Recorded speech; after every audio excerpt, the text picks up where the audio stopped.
Hi, I'm Tim Sales. How do you determine what is valuable information? Do all authors have the same value to you? Well, of course the answer is no. Everyone knows the answer is no. But if you were to ask people, what method do you use to determine if what you read or hear is valuable or not? You'll get some pretty goofy answers. I had a lady actually tell me that she determines the validity of what she reads based on whether the information is balanced. Meaning if the author gives credit to both sides of an argument, then she believes that content to be true and valuable. That's pretty goofy because based on her belief, if someone is absolutely certain about their subject, she doesn't trust or value it. Another person claimed that it depends if the website or presenter looked professional. That too is goofy and can lead one down many wrong paths. My former profession was underwater bomb squad. The information we operated on meant life or death. I learned there how to place the correct value on what I read or heard. My desire here with this short clip is to share with you how to determine whose advice to take. The very first thing you need to determine from any author you're reading or listening to is whether you're hearing their belief on the subject or is what you're hearing provable fact. I'm saddened at how people will read a person's belief on a subject and forever operate their life as if the author gave them provable information. I remember a history professor giving the class his religious beliefs as if it was factual. The sad part is there were people who took that professor's belief mostly because he appeared to be an authority to all of us. But the information he gave us on religion was his beliefs only, none of which was provable. That being said, you have to be very careful in reading or listening to statements of so-called facts that mislead you. As an example, I recently read, your odds of making big money in network marketing are lower than winning at gambling in Las Vegas.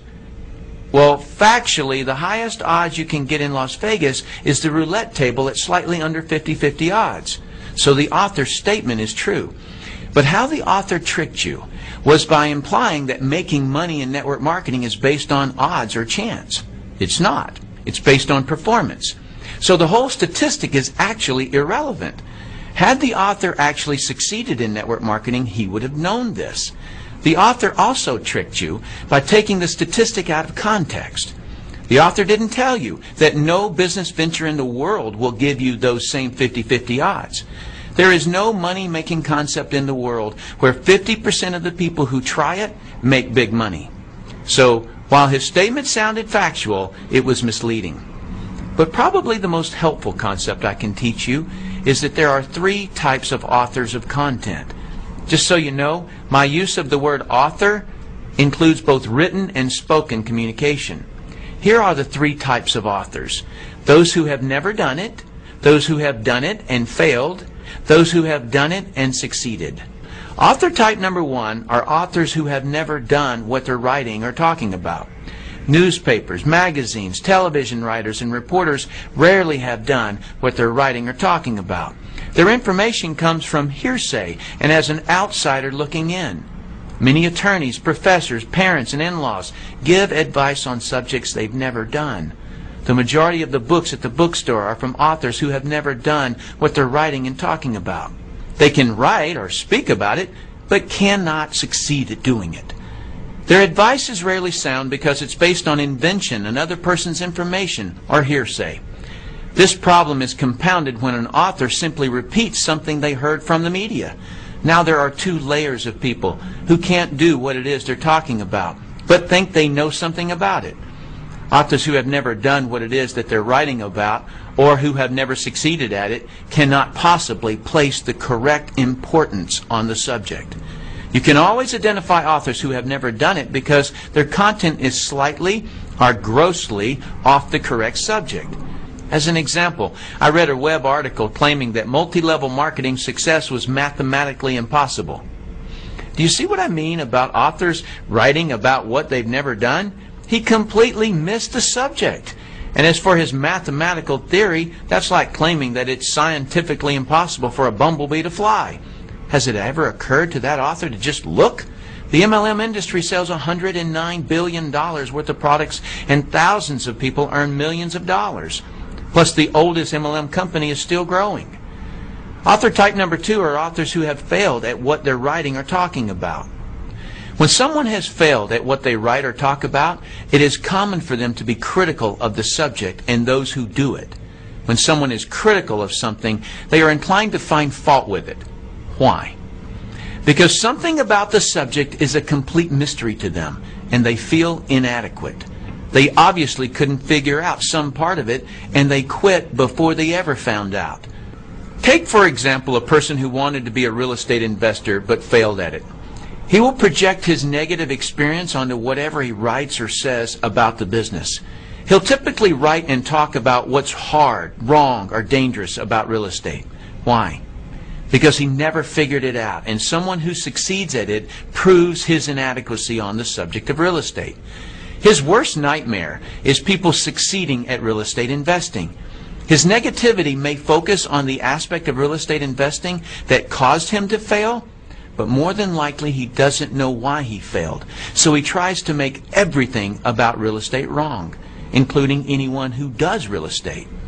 Just a warning, on every subject there are more people that quit at it than people who succeed. So you may find much more negative information about your subject than positive information. Do not take advice from authors who have quit at what they write or talk about. They are resentful and do not want you to succeed where they failed. Others' success only proves their inadequacy.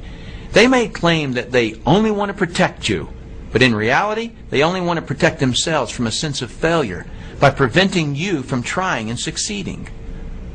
Author type number 3 are authors who have succeeded at what they're writing and talking about. If an author has succeeded at what they are writing or talking about, they are a valuable asset to you, and their advice is worth listening to.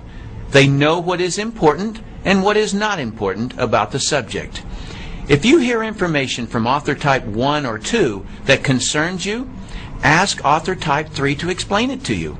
They will be able to explain things and categorize the information so that it's logical.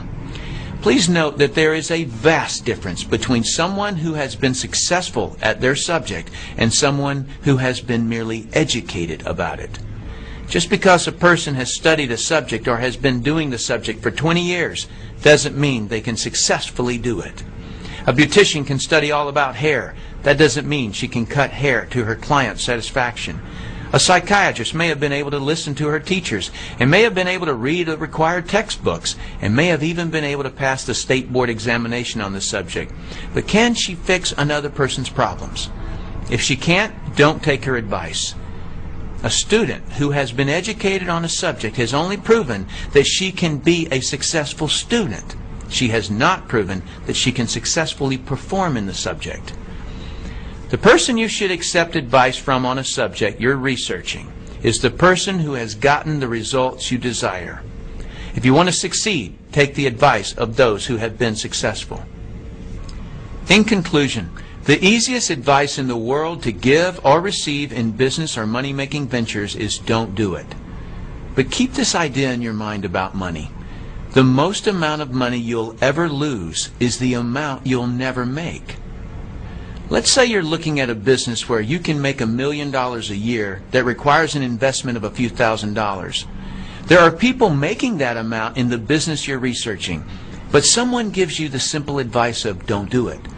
So you don't. You may think you saved a few $1,000s, but what you really lost was $1 million a year. The cost of that poor advice you took was way more expensive than the few $1,000s you saved. If you read a website or listen to someone that is recommending you not do a particular business, just ask them for a better alternative where the same return is available. And of course, don't take their advice unless they've succeeded in the business they're recommending. I personally do not have a stake in what you choose to do in network marketing. But being someone who has been financially successful, it's heartbreaking to me how many people are stopped or derailed by some author who doesn't know what they're talking about and shouldn't be giving advice on something they haven't been able to succeed at. Thanks for watching this clip. I hope this information helps you to determine whose advice to take. I'm Tim Sales.